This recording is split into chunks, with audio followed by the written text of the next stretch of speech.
do you nurture a relationship in the community to encourage the participation and collaboration among the members? There might be two separate questions there. And the first one is, how do you nurture relationships? And I think the answer to that is to begin by imagining environments which are quite nurturing in the first place.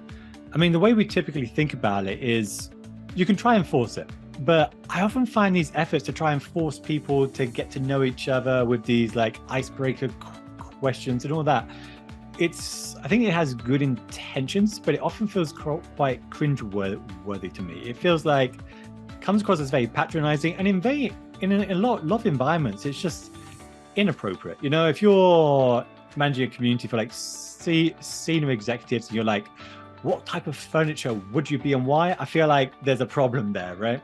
And so I think the environments that tend to really build relationships and really facilitate collaboration between individuals are one is where there are people that have problems and there are people that can solve them.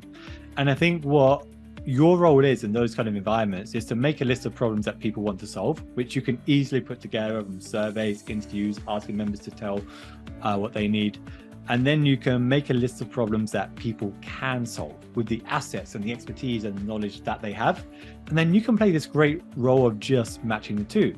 But you don't have to try and force it. It doesn't have to come across as fake or inauthentic. You don't have to be that, person who's drunk too many coffees like this morning.